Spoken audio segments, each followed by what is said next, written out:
Hello আমার বন্ধুরা, তো তোমরা সবাই জানো কালকে আমার বরমশাইয়ের হ্যাপি বার্থডে ছিল। তো আমার দেওর কী করলো, বাজারে চলে গেল। বাজার থেকে তার দাদার জন্য একটা কেক কিনে নিয়ে চলে এলো। এসে আমাদেরকে বলছে তোমরা দুই বউ একটু রেডি হয়ে নাও। আমরা হঠাৎ কি রেডি হব বলো তো? শাড়িও পরলাম না, চুড়িদারও পরলাম না, অথচ একটা নাইটি পরে হালকা তো একটু লিপস্টিক পরতেই হবে, কারণ লিপস্টিক ছাড়া আমি আবার ক্যামেরার সামনে যেতে পারি না। যাই হোক চলে এলাম। তারপর আমার বরমশাই তো কেক কাটবে বলে রেডি হয়ে বসে আছে। এদিক পুচকুসো না সবাইকে হাই করে দিচ্ছে। আর আজ আমার বরমশাইকে সত্যি অনেকটাই ভালো লাগছে। আমার তো ভালো লাগছে, আর তোমাদের কেমন লাগছে অবশ্যই জানিও।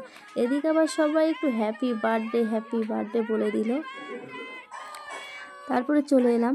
আমার বর এবার কেকটা কাটবে, একটু তার সঙ্গে সঙ্গে একটু ফটো তুলে নিল, ব্যাস।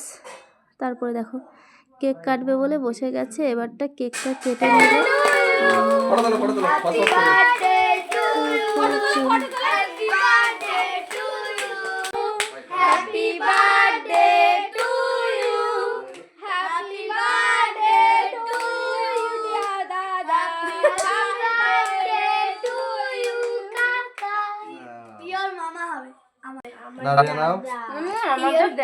বরমশাই আমাকে একটু কেক খাইয়ে দিল, তারপরে তার ভাই বউকে একটু কেক খাইয়ে দিল। আমি আমার বরমশাইকে একটু কেক মাখিয়ে দিলাম। বরমশাই হ্যাপি বার্থডে বলে কথা, আমি কেক মাখাবো না।